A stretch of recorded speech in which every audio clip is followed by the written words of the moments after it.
Oh, come on. Wednesday. Take forever. What's happening, everybody? Welcome to the Farzy Show, presented by Destination Retirement, destinationretirement.com. My name is Marc Farzy, coming to you live at 6 a.m. every day from the Steven Singer Studios. I had to learn a national broadcaster's name yesterday for the exact opposite reason I want to learn a national broadcaster's name. I had no idea who the guy was. He started coming around on the old TV and the old interwebs and all that stuff as you're scrolling around on Twitter. And he just wants to be the guy to cool off all our piping hot takes in Philadelphia when it comes to James Harden and it comes to Joel Embiid. So we'll talk about that today. And I don't want to do this. I just feel like I have to do this. I've told you guys multiple times, we reward morons in this world. That's what we do now, because if somebody has a take that's so piping hot and stupid at the same time, we go, let's talk about it for hours. And I hate to do that. I don't want to be that guy. But this is so off the charts stupid that we have to talk about it, because it's the one person that is, I wouldn't label a fan, that wants to just squash all the hopes and dreams of Philadelphia after our 2 games of bliss in the James Harden, Joel Embiid, and Tyrese Maxey era here in Philadelphia. So we'll get into that. I had to learn the guy's name. I had to Google who he was. I had never heard of him before. We'll get into that conversation coming up in a minute. What we're also going to do is talk about the realistic expectations when it comes to Joel Embiid and oh, God, slip of the tongue. I almost said it. Ben. Wash my mouth out with soap. Joel Embiid and James Harden. That's what we're going to get into today, because what this national fella really starts setting up for me is the idea that these guys can go on to continue the greatness that we have seen in these last 2 games. And that, isolated, these 2 games that we have seen already, has been nothing short of greatness. So some people, yeah, they want to get carried away. Do I think the Shaq and Kobe comparisons are a little much? A little much after 2 games. But I can say after these 2 games, oh, yeah, taking what's already happened, if you want to compare it to that right now, oh, I could see why the excitement would be there. But as far as what they could grow into, yeah, the sky is the limit, certainly. But I'm not going to invoke those names as maybe some people have, and I've seen the comparisons on social media with the Shaq and Kobe thing. That might be a little, 2 games, okay, fine. That might be a little, taking it a little too far there. But we'll get into it all. Major League Baseball has a new deadline for all the people that are just really hankering for some baseball. 5 p.m. today. Oh, what about the midnight? What about midnight last night? Oh, no. They've pushed it back. So at least they've done that. At least they're close enough where there's hope for the people really hoping for baseball. At least they're close enough to the point that they can have hope that they would get a deal done with an extension of 5 p.m. today to cancel opening day. They've canceled preseason games, as we well know, and now it's a matter of whether or not they're going to cancel the first couple of weeks, first couple of games, whatever it could be, for the regular season if they don't come to an agreement by 5 p.m. today. One of the things on the docket today for baseball has been the playoff format. I know a lot of people like playoff expansion. I hate it. And yes, the Eagles were, a 6th seed in the playoffs, so they were just 1 notch above being the worst team to make the playoffs. But for me, I look at it as this. I feel like making it to the playoffs should be something special. If around 40% of the league makes the playoffs, it ain't that special. You're not that great. Baseball expanded the playoffs. They had the 1-game playoff, and we all know that was just made for TV drama. But if the Phillies make it to that 1-game playoff, yes, obviously I'm excited. Obviously, I'm sitting on the edge of my seat. If the Eagles make it into the playoffs, what am I going to do? Not watch because they made it as a 7th seed? No, of course I'm going to watch. But when it comes to anything beyond that, when it comes to just the idea, the inception of putting that idea in place, that's where I'm like, oh, God, everybody makes the playoffs. It's not that big a deal. Oh, well, they were a playoff team. Oh, they're a playoff team. It's not that hard to make the playoffs anymore. It's like a Pro Bowler when you're the 2nd or 3rd alternate. It's like, let's take it easy on that Pro Bowl title. But anyway, let's start it off with this. I really felt like last night I was sitting around and I was like, there's no game? Am I sure there's no game? There's got to be a game, right? You can't go there. Am I going to go another night without this? I guess I'll talk to my family.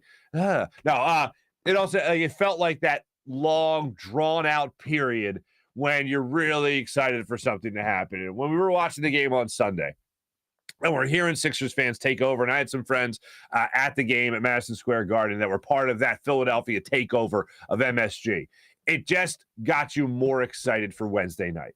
And I was looking at the schedule because I couldn't remember when they played. I was like, wait, I guess they play Tuesday? They don't play till Wednesday. I was like, man, I checked at halftime. I double-checked at halftime in that game. And I'm thinking to myself, this is going to feel like forever for this team to get back on the hardwood. And sure enough, here we are on Tuesday.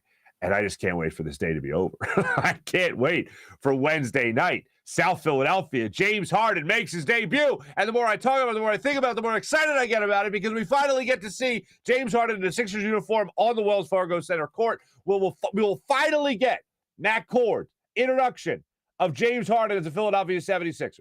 Now, what does all this mean? We have watched over these two games these two players go against, and James Harden and Joel Embiid, go against what traditional thinking was going into this. And one of the reasons this national broadcaster got so much attention because he was so wrong about one particular thing. And before we let you hear this whole thing, James Harden was supposed to be this me-first guy. James Harden was supposed to be a demanding the ball type of guy. He's got to be the star of the show. And I have not seen 1 ounce of that in his 2 games here in Philadelphia and his 3 weeks here in Philadelphia. I have not seen 1 ounce of that. I have seen him coach up Tyrese Maxey. I have seen him get along great with the guy that's already the star here in Philadelphia in Joel Embiid and current MVP candidate in Joel Embiid. I've seen him get along great with his head coach. I have seen him encourage his players around him. There is that thing I told you about yesterday where Danny Green didn't want to pass him the ball. I don't know what the hell that was about. But as far as the production and watching him get along with the guys that are the stars of this team, most notably Joel Embiid, the MVP candidate, or a guy like Tyrese Maxey who he's helping bring along, it has been phenomenal. And you can't tell me that you accumulate 28 assists in your first 2 games as a 76er and you're a me-first guy. And I give so much credit to Doc Rivers for what he has been able to do with James Harden, Joel Embiid, Tyrese Maxey, and this entire roster, because he has done a phenomenal job of using everybody. And I know one of the big concerns throughout this season, at the end of last year, not just Joel Embiid's turnovers, not just Ben Simmons and his choke job, obviously, towards the end of Game 7 against the Hawks, but also Doc Rivers' rotations. Doc Rivers has been under a huge microscope as to how he has handled this roster and how he has organized this roster. I give him a lot of credit for what he's done in these first 2 games, because his mindset, his approach, his objective is a good one. To always make sure he has a combination of Harden, Embiid, Maxey, Harris, always having those guys on the court at the same time. The 2 of those guys on the court at the same time. I think that is a great job. And I'm not somebody that is always for staggering. You have your 5 best players. You got to have them out there at least to start the game. He has done that. But when it comes to staggering, some people were suggesting that, you know what, he needs to stagger Tyrese Maxey and Joel Embiid. Absolutely not. Those 2 had to learn how to play together. Maxey needed to learn how to be great on the court at the same time Joel Embiid would be great on the court. And there were flashes of that throughout the season. But now that you have James Harden on this roster and you've only doubled your talent skills, for this roster, you have to do some staggering. You have to make sure you have these guys on the court for 2 reasons. 1, spread the love, spread the talent. Make sure you always have somebody on the court that is going to be a juggernaut for this offense. That's exactly what they have. Another reason is to allow them to play their game to the best of their abilities by giving them that space, by giving James Harden time on the court to shine where it is the James Harden show, and then also giving Joel Embiid time on the court where it is the Joel Embiid show. That is a great job by Doc Rivers to make sure that he is incorporating that type of mindset with this 76ers basketball team. With this roster, the way it's constructed right now, he's doing a great job being able to spread out those minutes. And then you have other guys stepping up like George Niang. Furkan Korkmaz leaves a lot to be desired. Tobias Harris is trying to fill out that stat sheet as well. But you have other guys like Paul Millsap who's trying to get boards for you. Other guys basically just trying to be those role players around the 4 guys that you're really going to be leaning on this roster. And Tobias Harris needs to be one of those guys to really start stepping up. They'll find a way, I'm sure, to get him involved. And Toby goes through these streaks, and now it's been mostly bad so far this season for Tobias Harris. But hopefully in this offense, under the way it's currently constructed, he'll find a way to at least get you 15 to 20 points a game. And that's something that, if you look at it, I think Broads made a great point yesterday when he was on the show with us, Hunter Brody. If he can just be that guy to shoot between 37 and 40% from three, he's got his role cut out. Give us some great defense, good defense at least, be a good three-point shooter, and that's really all we can ask of you. Because one thing you don't have with Tyrese Maxey in this lineup, obviously, is that other guy that can knock down that three for you with consistency. If Tobias Harris can be that guy, this Sixers team is going to make a lot of noise. There's some more talk about adding to this roster even more so.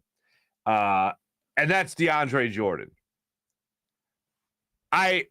Everyone's in agreement. He's done. He's not cooked. I'm not going to say he's totally cooked. I think he can still give you some serviceable minutes, but everyone agrees this is not a deal to put you over the hump. If you're looking for a backup center, maybe a third string center, yeah, I would go with DeAndre Jordan. I would welcome him. I would welcome him here. I wouldn't go, oh my God, DeAndre Jordan, our prayers are answered. This is incredible. I'd go, okay, let's see how this goes. Let's see how this goes. If he's going to be a deep bench center, if he's going to be a backup to a backup. Paul Millsap, I think, been doing an okay job filling in as your center. But if you want somebody a little bit more, I guess, established in the league, a playoff experience, whatever you want to call it, DeAndre Jordan would be a guy that could still come here and give you some athleticism. Not a guy that's going to do anything close to what he did with the Clippers and when he was with Doc Rivers before. Not even anything close really to what he did for the Brooklyn Nets when he was there, or anything he's done most recently with the LA Lakers.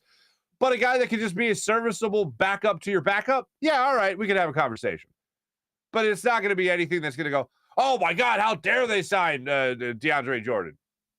No. And if Daryl Morey is making these moves, and he's done such a great job of procuring talent like James Harden, and he thinks going out there and getting a guy like DeAndre Jordan is going to be what this team really needs, then I'm for it. I don't ever say this.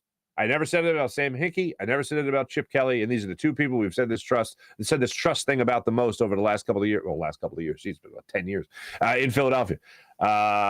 In Morey, we trust. You think DeAndre Jordan is what this team needs? Daryl Morey, I am going to give you something that I very rarely ever give a general manager or a director of operations, president of operations, whatever. I trust you. If you think DeAndre Jordan is that deal and that guy, go ahead. If you think he is what this team needs, you have my support. I'm going to trust you on it. Now, let's get to the thing that I hate doing most. Let's get to the stupidity. Folks, in our society, and if you've watched the show a lot, I've mentioned this in the past, we reward dumb things. We say, oh, this is a totally idiotic comment. Let me throw a lot of attention at it. And I just feel like this is one of those things that we have to go over today because it caught so much steam yesterday. If you caught this on social media, then I'm sorry you're going to see it again. I had to look up this guy's name. Jason McIntyre. This is on Fox Sports 1, Undisputed. He's on with a guy who I really like, actually, named Rick Buechler. And he talks about getting overhyped about Joel Embiid and James Harden. And he saw some of the same things that we all saw yesterday, or really over the last couple of days with the Shaq and the Kobe comparison and all that. Could that be their potential later in the career? Yes, it absolutely could be their potential. Like in terms of a 32-year-old and not necessarily a 26-year-old, 25-year-old. Yeah, that's obviously not Kobe's age right now, or Kobe, how old James Harden is right now. But yes, that is the potential in terms of being that dominant on the court together. That is the potential. And I hope that's the way it settles in. And I think that's what everyone else is thinking. But apparently this guy saw some of those tweets and he just went off. Here is what Jason McIntyre had to say about your Philadelphia 76ers. You know, I really love this Sixers stuff, guys. I don't know if you were on social media. Hopefully not. You spend your weekends with your families. But I did see some bozos in Philadelphia posting photos of James Harden hugging. I mean, Bucks, I get it. You know, I really love this Sixers stuff, guys. I don't know if you were on social media. Hopefully not. You spend your weekends with your families. But I did see some bozos in Philadelphia posting photos of James Harden hugging Joel Embiid on the court and saying, this is the new Kobe Shaq. And I lost it. I just couldn't stop laughing. I told my kids, like, this is comical. Folks, I mean, listen, the reality is these are two great regular season players, right? James Harden, an iconic regular season player. All he does in the playoffs is choke, kind of like his coach, Doc Rivers, the only coach to lose 3-3-1 series in NBA history. And Joel Embiid, you know, he's never been an alpha in the playoffs. He's never been in the conference finals. Let that settle in. Hell no, the Sixers are not the favorites in the East. This is not even a top 5 duo in the East. When you got like Kyrie and KD who played great together, Jimmy Butler, who's a great defender, and Bam Adebayo, you go on down the list, Giannis and Middleton, Brown and Tatum, all these combos work better together. And there's going to be a rude awakening for Philly fans. I know you don't have a lot of experience in the playoffs, but when you look at the postseason, it is a totally different animal. Guys, you know, actually try on defense. And James Harden, he's seen it. They key on him, and he can't do anything. I'm just telling you, Sixers fans, a first-round exit will not be a surprise for me, especially if they have to draw Miami, Milwaukee, or maybe even Brooklyn.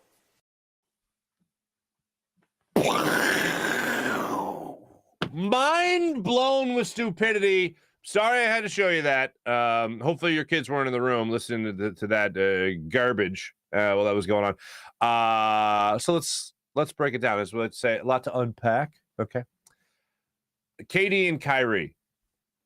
Are we talking about half of Kyrie, or are we talking about full Kyrie? And are we talking about Kyrie without LeBron James, who hasn't done anything? Are we talking about KD in Brooklyn, who hasn't done anything in Brooklyn? Okay. So let's just throw that aside for a second there, because that's not even worth the argument at this point. Bam and Butler. I love Bam Adebayo. He disappointed me last night. Didn't get a double-double. Thanks. But I love Jimmy Butler, but they're not Joel Embiid and James Harden. Like, his entire argument falls apart in the idea that they're very selfish players. When literally for the first 2 games they have played together, they have shown the exact opposite. How are you a selfish player when you have 16 assists in 1 game? How are you a selfish player when over your first 2 games together, you have 28 assists if you're James Harden? How is that selfish? How are Joel Embiid and James Harden bro-hugging it out as they walk on the floor in MSG? Oh, these guys, they're not going to play well in the playoffs. They're getting along great. You can talk about a honeymoon stage, but as long as they're getting theirs, as long as Joel Embiid is still getting his 37 points, and you have a guy like James Harden still getting 29 points, guess what? I think they're finding a way to make it work. Like, the entire argument of this Jenga tower, boom, bottom one pulled, everything collapses, is the idea that there are the Joel Embiid and James Harden show. Doc Rivers done a great job of allowing those shows to take place, but when they need to play together at the end of the game, at the end of the first half, to open things up, they're doing that. They are playing phenomenally well together, literally dancing together after they help each other get a bucket. Whatever this was that James Harden was doing, and Joel Embiid, whatever that was, to me, I don't see any counter argument that makes any sense when you try to argue these two aren't something special. And you, not top 5? Tatum and Brown, are you kidding me? And the idea of the Heat and the Sixers facing each other in the first round of the playoffs is just moronic. The Heat are one of the best teams in the Eastern Conference. They have been all year. They had another big win. They blew out the Bulls last night, as a matter of fact. Sixers are going to be a team waiting in the wings for the second or first in the Eastern Conference, and I have them winning the Eastern Conference as the number 1 seed. But if you want to tell me about a first-round exit, are you kidding me? Are you kidding me? And I'll give a lot of credit to Rick Bushler, who actually did a great job at the end of this conversation, and said, hey, look, yeah, the Shaq and Kobe thing might be a little too much too soon, and I would agree with that. That might be a little piping hot take-ish. I don't think it's far off. I think that's the potential, but they actually have to, I don't know, win something for me to invoke the name of guys that have won, 5 championships and 4 championships in their career? So I'm going to go and pump the brakes on that. But as far as the potential, no denying that the potential is there. That's not a hot take. That's reality. And when it comes to, I don't usually let this happen, but it's happening. It's actually pissed me off. A guy I didn't even know existed, like, up until 12 hours ago, has now pissed me off. but he's just trying to play spoiler. How dare you have fun, Philadelphia bozos? What is it? Bozos in Philly? I'm a bozo in Philly. I think that this James Harden and Joel Embiid combo can be as good as Kobe and Shaq down the line. Right now, I'm not going to label them that. They played 2 games, and I happen to like credibility a little bit, so I'm not going to go that far with it. But when it comes to what they could be, absolutely they could be. Zero doubt in my mind.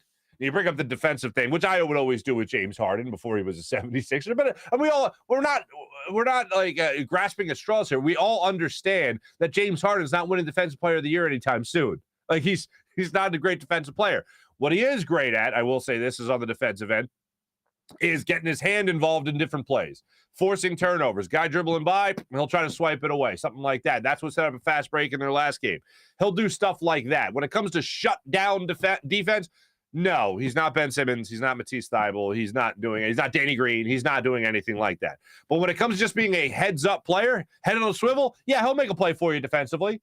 It's not going to be that great slap the floor, play defense like that, but he'll force a turnover, which a lot of times is a lot better than D'ing up your own man. I'll take that. It's like the gamble. You know, you play the gamble, you try to jump into a passing lane like Matisse Thybulle does all the time. You'll see that. You'll take that. You try to force a turnover. Somebody has an errant dribble, doesn't think you're going to reach your hand in there. Boom, reach your hand in. You got a turnover, you got 2 points the other way. That's what we'll take from James Harden. That's as good as it's going to get defensively from James Harden, and I'll take it, especially if he is getting you 29 points and 16 assists in these games, and 10 rebounds. Yeah, triple-double. Man, it's really not working. Can't share the ball.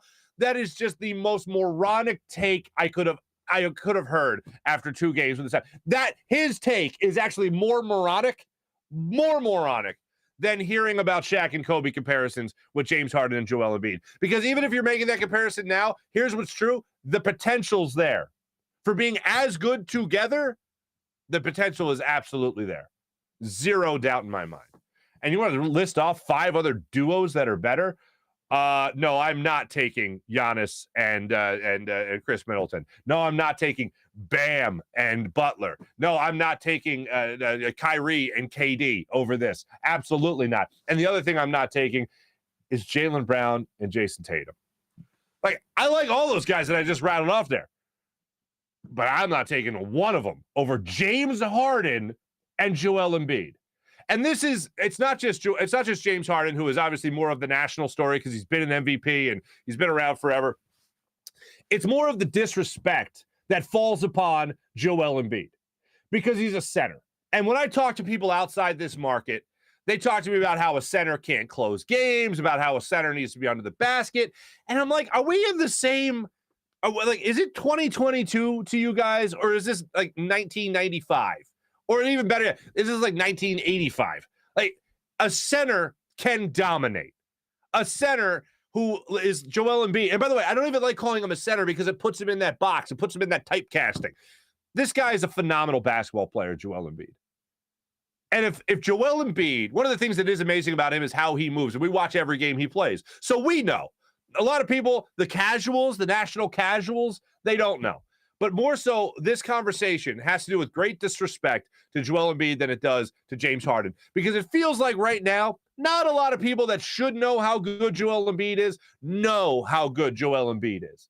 And when you talk about a guy of his size, when you talk about a guy of his skill set, he needs to be it needs to be screamed from the rooftops how great he is, how versatile a player he is. And you want to talk about a guy going to the line as many times as he does, and talk about that as if it's a detraction.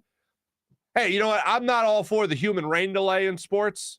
Guys taking their time, guys slowing down the game. But the guy's racking up points. The guy's getting the team into foul trouble. Joel Embiid is a guy that you love to have on your basketball team. And if Joel Embiid was in any other uniform, oh, man, we would hate him here in Philadelphia. We would hate the way he plays the game. But you know what? We respect that footwork. We respect the fact that he can shoot that three close to 40%. We just respect the fact that he shoots over 80% from the free throw line. We respect the fact that he's got a great mid-range game. We respect the fact that he can play that bully ball. We respect everything about how he plays the game with his physical mindset and also finesse mindset when needed. And I feel like most people across the country, when they evaluate the 76ers, they dismiss them automatically because they're led by a center.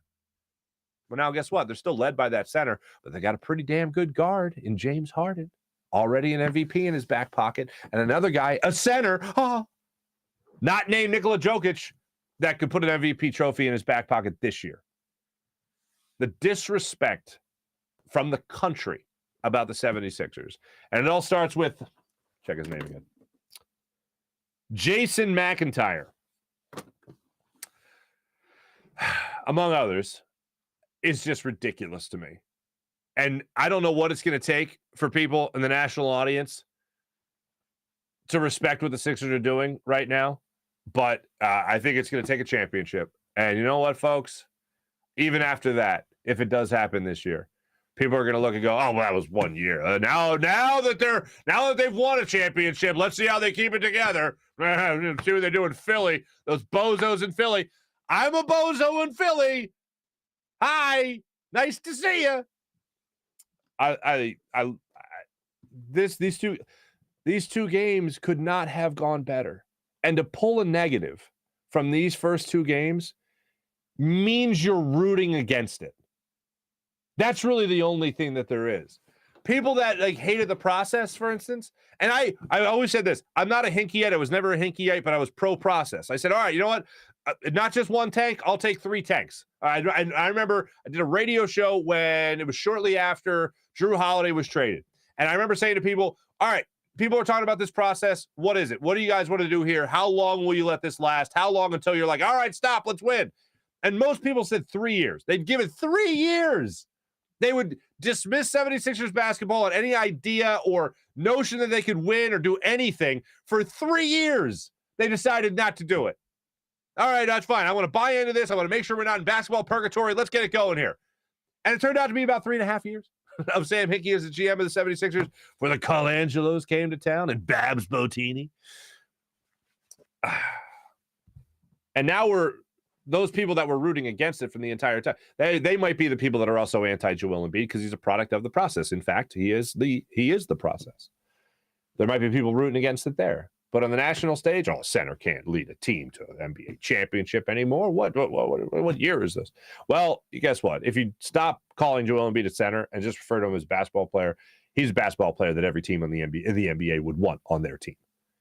And the national stuff for me just needs to get thrown out the window. And I'm breaking my own rule here. I'm paying attention to a stupid, dumbass. I don't even want to call it a hot take, but it is a piping, stupid pile of crap hot take is what it is. I hate when I break my own rules. Anyway, I hope everyone's having a lovely day. Yeah, so that's where we're at right now with the 76ers on this Tuesday. They play tomorrow, and I am really excited for when they actually play basketball again. There's been a couple of things that we got into. We touched on briefly yesterday, but I wanted to get more so in today. This is what's amazing to me.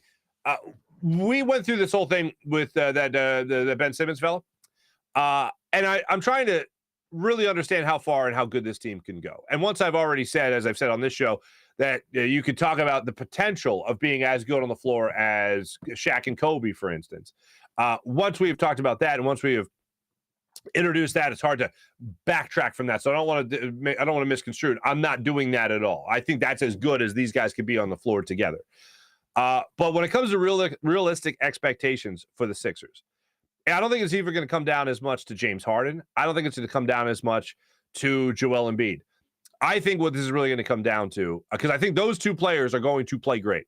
And I think right now, this season, they have their eye on the prize as far as winning a championship, getting to the NBA Finals, whatever it might be. They are both motivated by the same goal for the rest of this year, at the very least, that they are going to force themselves, even if stuff starts to hit the fan, if the honeymoon phase ends up ending earlier than we thought. I think there's enough motivation there. They have the same common goal. Well, they'll be able to work through anything this year. I think it's going to come down to the role players on this team. I think it's going to come down a lot to Tyrese Maxey and how he continues to develop, how Tobias Harris continues to try to find a role for himself in this offense, and how Doc Rivers organizes this talent. I think that's what it's really going to come down to. We know Joel Embiid. I bet the house that Joel Embiid and James Harden are going to be fine together playing throughout this year. But what I think is more so the question is how those other guys are going to perform. Tyrese Maxey continuing to play the way he has. Tobias Harris, like I said, finding his way in this offense. And then the other more strict role players like a George Niang or Furkan Korkmaz, DeAndre Jordan if he joins this team, Willie Cauley-Stein if he gets significant minutes, and also Paul Millsap. These guys, these fringe guys, these role players need to perform and perform at a high level when called upon in order to carry the other half of this load. But I think it comes down mainly to how Doc Rivers organizes this talent. And one thing that this, hold on. Jason McIntyre guy, one thing he does point out is the 3-1 leads in the playoffs that Doc Rivers has blown. Yeah, that's not good. And guess what? Every Sixers fan knows that. Every Sixers fan acknowledges that. This is the chance to offset that. Get to an NBA Finals. And we'll look at that pass and be like, well, what are you going to do with those teams? Those teams just didn't have it. Yeah. Well, if we look at that with Doc Rivers and this 76ers team, and we try to project through the future what they could be, it's all going to come down to mainly how Doc Rivers handles this rotation and how Doc Rivers handles this roster. Because if Doc Rivers botches this and tries to reach for too much with James Harden, Joel Embiid, Tobias Harris, and Tyrese Maxey on the floor altogether too much, then you're going to see things start to dwindle and diminish the way that this team is played. But for me, I know that Harden and Embiid are going to play phenomenally well. It's a matter of how it comes together from this point on for everybody else on this roster and how Doc Rivers is going to try to get the best out of this roster and how he organizes that talent. Those, for me, are you do that, and the expectations for this team will only grow higher. And through the first two games, as I said all throughout yesterday's show, the most amazing thing to me is the spacing. And it's something that we never got to see with Ben Simmons as this team's point guard. We always thought maybe it's down the line. Maybe he'll develop his game. Over this, now, let's see, we'll have another night to do this, and then we'll have tomorrow's show as well. Over this span of time, it has made me already, because I didn't play last night either, it has made me already start to think about what this team could have been without a James Harden trade and Ben Simmons improving at the rate that we've seen some other players, like Joel Embiid, for instance, like Giannis, for instance. We have seen those guys come into the league and improve tenfold year after year after year, where Ben Simmons just kind of stayed around this level and didn't really show a lot of determination, didn't really show a lot of the old college try. Well, for him, it's a college try because he didn't really try in college. But when it comes to Ben Simmons, it just feels like over the last couple of years, watching other guys improve and continue to take steps forward in their game, we just haven't seen it with Ben. And that's the most disappointing thing. And even before the trade, I remember talking about, would it be as bad with Ben Simmons if Joel Embiid didn't improve the way he improved? Being that we have somebody right there next to him on the floor who's never been an alpha. That was another thing. Never been an alpha in the playoffs. Joel Embiid has dominated in the playoffs. The rest of the team, not so much. Now, I know you can talk about the 16 turnovers he had in Game 6 and Game 7, but when you have the ball in your hands, like, what's his usage rate? It's like 65% or whatever it is. It's I'm sorry. It's like 35%. That's still a lot. That's ungodly. When you have the ball in your hands that much, yeah, you're going to turn the ball over occasionally, especially if you're getting fouled, if you're going for fouls, if you're trying to get fouled, whatever it is. But Joel Embiid has been a beast, absolute beast, and dominant in the playoffs. And I'm no way blaming him for losing any of those games. That falls more so on a guy that just turtled up and didn't do anything in Ben Simmons.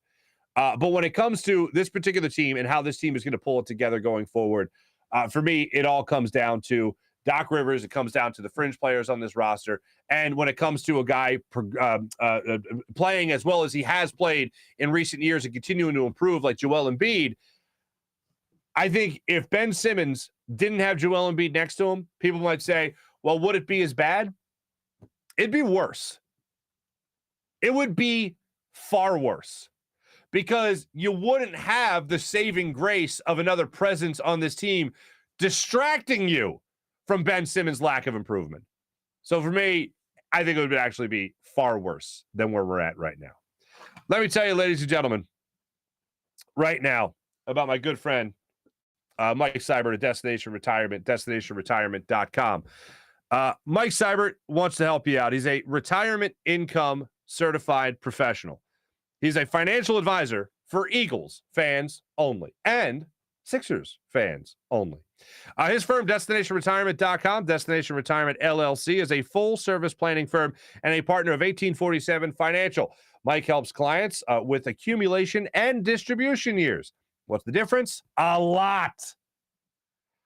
Have you figured out how much you'll need per month when you retire? How much your retirement income would you like? Guaranteed, no matter what.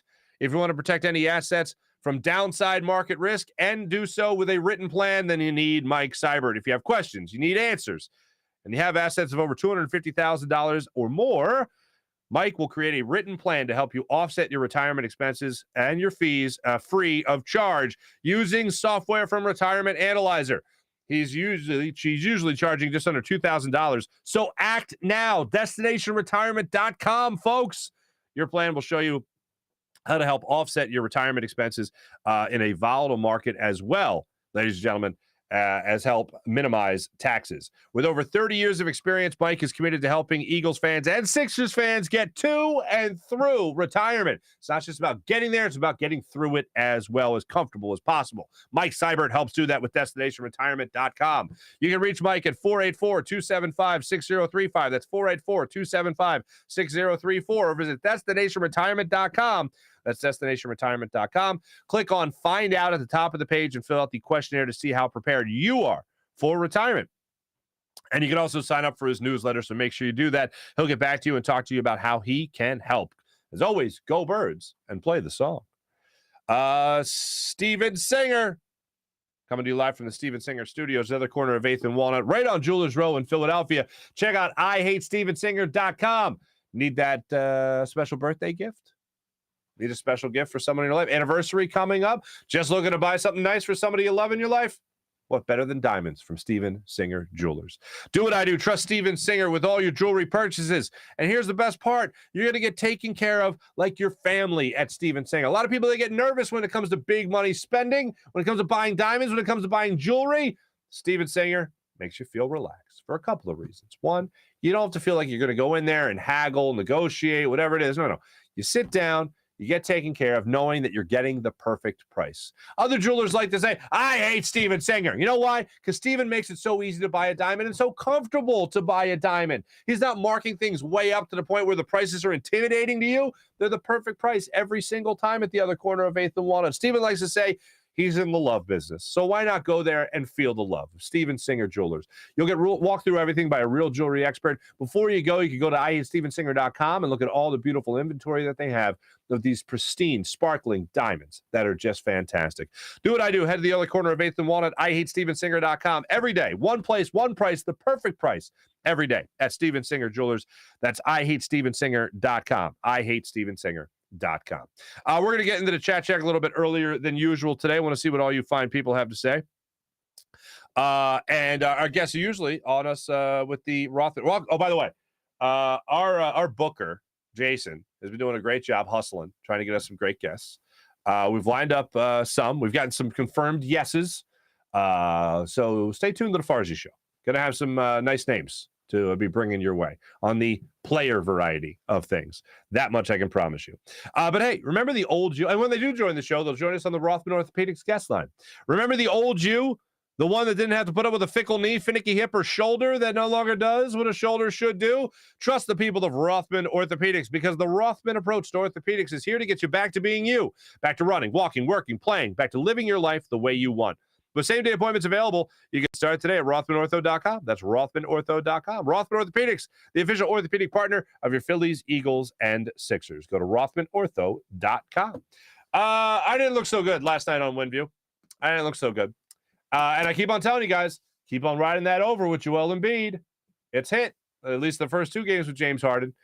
Keep on riding it. Couldn't play it last night. Played Bam Adebayo double-double. Didn't happen. I did not look like the fan that knew more than my friend on WinView. Download the WinView app, ladies and gentlemen. It's a game where fans can take on other fans and end the debate once and for all. Who is the bigger sports fan? If you have those friends and family members who think they know everything about sports, play them in a WinView contest and see if they can walk the walk as well as they talk the talk. You want to break up the monotony of family dinners and get-togethers? WinView Download the WinView app right now. Have yourself some fun. You can win real money prizes on making predictions on the games that you love so much. But it's not a sports book. It's not daily fantasy. It's a social gaming app where you can win money against your friends and family. Who doesn't want to do that? Give me your money. WinView. Download the WinView app. How about the great people of PHL Sports Station, Philadelphia Sports Station, enhancing your Philadelphia sports fan experience across all social media and blogs. That's PhiladelphiaSportsStation.com, Philly Sports Station, PHLSportsStation.com. Before I do get in the chat check, I will say this one more time about baseball for the people. 5 p.m. deadline today to get a deal done between the union and the league. If that doesn't happen, I doubt they push it back again, but it is hopeful that they won't cancel opening day or regular season games if they get that deal done by 5 p.m. today. So at least it's a good sign that they didn't just call it off last night. So there's that. Let's see here. Let's get into the chat check, ladies and gentlemen. Always a good time to get into the chat check, see how the good people are doing here. Mally, what's up, Mally? Leading it off for us here. Kevin, nice to see you. Matt, what's going on? Good morning. Zach Hoying, any relation? I'm sure you get that all the time. Good morning to you as well. Cody, good morning, Cody. Mark, what's going on? Taylor, what's popping? Mullet, John Cheeseborough, what's going on? Mullet proposes Schmuck. Is that supposed to be Schmuck of the day? Schmuck take of the day, Jason McIntyre. Was that his name? Yes, Jason McIntyre. Check his Philly takes on his social timeline, Absolute J.O. Interesting. I think I'm good because, like I said, we reward stupidity. Jason McIntyre now gets to know that he is public enemy number one in Philadelphia. First off, no, if a Stephen A. Smith, if a Skip Bayless, those guys would be public. He doesn't have enough clout to be public enemy number one here, but at least he's getting in our crosshairs, and I now know his name. Wait.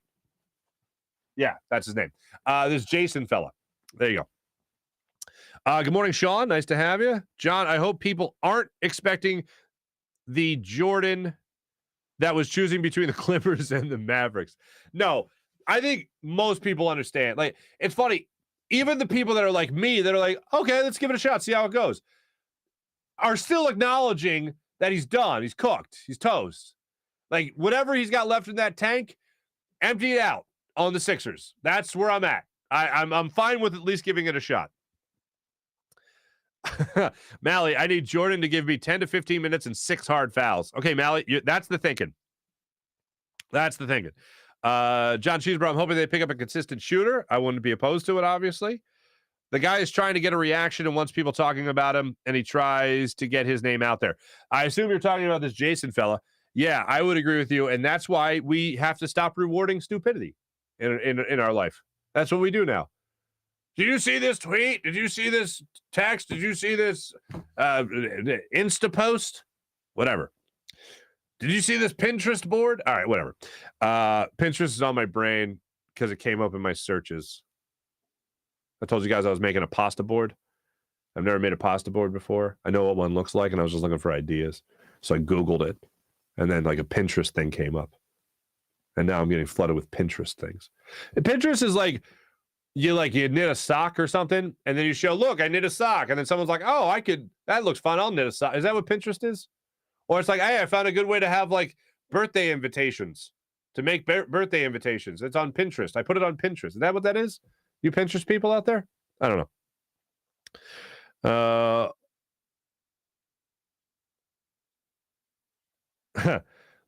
Mally, he said all that so he can ask to come back on the show. That's what he's doing. Yeah, he's promoting himself. Stay off Twitter. Stay at home with your family. Then show them tweets. Jason backwards logic knows no bounds. Mullet, you're correct. Mally, you're correct as well. Al, what's going on? Good morning. Jack, what's popping? Mullet, Shakespeare is drivel. Jason McIntyre.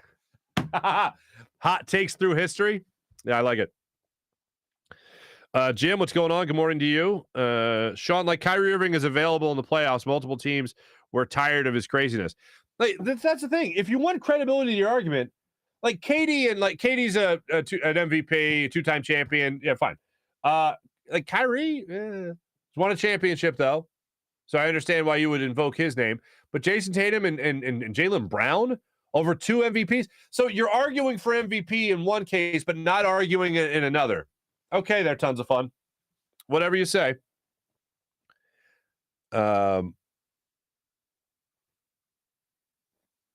Oh, Kevin, this is it right here, buddy. Kevin Guest. I love how all these jabronis, phenomenal use of jabronis. I love how all these jabronis can have hot takes on Joel Embiid and James Harden not being that good after 2 games, but God forbid Philly fans get hyped and we become bozos. No one likes us. We don't care. See, that's the mindset you want to have, Kevin. Right there. I love it. April, good morning. How are you? Oh, wow. Wow. Dragic was the other, and he signed with Brooklyn. Oh, as far as guys, yeah, they're bringing the Philly. Yeah, sure. I wouldn't mind Dragic either. Like, whenever an older athlete who is no longer a starter is like, there's rumors to come to Philadelphia in any sport, I'm always like, all right, let's see how it goes. As long as it's not ridiculous money and there just seems to be no use for him. Sixers need a backup center. Paul Millsap's nice, but I'd like to have somebody else. Like, if you're going to have 2 guys that are pretty much washed, if you're going to have one guy that's pretty much washed, I'd rather have another guy also that's pretty much washed so that they could be less washed. You know what I'm saying? And that's a hygiene thing. That's just like, okay, all I really need from you is maybe 10 minutes as opposed to 15 or 20. And this other guy will take those 10 or 15 other minutes. Like, that's how I kind of look at it. Mullet, you are going off on this Jason fella. I like it. From now on, his name will just be that Jason fella. Okay? He talks down to people, and if that isn't the definition of a dweeb, I don't know what is. Thomas, what's going on? Oh, what did I miss from April? Some people hate the Sixers just because they hate Philly. Agree. Totally agree, April. Absolutely agree. Thomas agrees with you. He barely played in Brooklyn with all the guards they have. See, this is the other thing. The casuals will talk to you about how James Harden is some soft, me-first guy.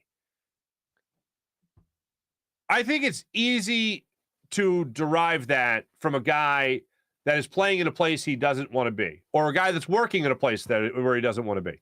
Even if Brooklyn was second on his list, like if it's like, okay, get me the hell out of Houston, number 1 priority. Second priority, get me to Philadelphia. I want to be in Philadelphia. Third priority, if it can't be Philly, I'll go to Brooklyn. Like, the minute that guy is playing down here and not up here at his number 1 destination, like, the interest is just not there. Especially with the way things ended last year, with things being really disappointing, being bounced out in the playoffs against the Bucks. This is the better route to go. I'd rather be in the place that I really want to be in, and it can really give it my all, because this was all essentially my idea. I told you this would work. If I could get to Philly, I told you this would work. That's a lot of extra motivation for somebody. So I haven't seen that guy, and I don't think we will see that guy this year from James Harden. And oh, me first. This sucks. Oh, put me in a place I want to be. He's in the place he wants to be. Mullet, hello again. Dan Schwartz. Rumor is that Simmons. Rumor is that Simmons' sphincter is tightening up, and he's been getting worse the closer he gets to March 10th. I need that in an injury report. Kevin Durant, ankle. Kevin Durant, hamstring, whatever, take your pick. Kevin Durant, knee, whatever, take your pick. Kyrie Irving, vaccination, whatever. Ankle, whatever. Ben Simmons, tighten sphincter. His sphincter is too tight. A sphincter says what? You want me to say what? Like, you don't know what it is. Anyway, that's a really random reference for people. Random. Let's see. Seinfeld is Seinfeld is a hack. Jason McIntyre. Mullet, keep it coming. The courtroom adopts the notion on a 2-year. The courtroom adopts the motion on a vote of 2. 2 yay, 1 nay. All right, I just like yays and nays. I'm with it. John, PJ, what are your thoughts? The authority explore around here. What? Stop by the house with the Porsche. Need Hugh on here to tell me where to explore around here. Oh, T-Bro, what are you in Atlanta?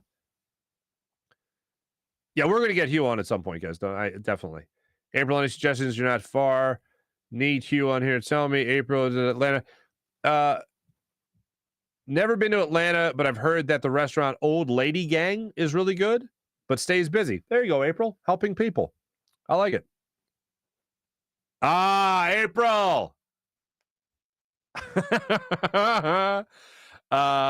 Phenomenal. Yes, it was Wayne's World. Kevin Guest, thank you. Unbelievable Wayne's World reference. Now, to be more specific, it's a Wayne's World 2 reference. Yes, he says, Asphincter says what in Wayne's World 1. That's where it's known. But the second part of my reference was my horrible Christopher Walken impression, which, of course, as we all know, is, say it with me, Wayne's World 2. Because they tried pulling the Asphincter says what thing on, that's a sentence. They tried pulling the Asphincter says what thing to Christopher Walken's character in Wayne's World 2, because he's like really hitting it off with Cassandra. And Wayne gets jealous and he goes, Asphincter says what? And Christopher Walken goes, you want me to say what? Like, you don't know, like, I don't know what it is. And then he looks at him and he goes, what? Like, to taunt him? Oh, man. Wayne's World 2, I'll say this. When I first saw it, I was like, and then it's grown on me. Like, it's become a better sequel, I think, over time. And every time the Robert Smigel line in Wayne's World 2, my mommy gave me a roller and dropped me off in a parking rat. I find that to be hilarious every single time. Absolutely hilarious.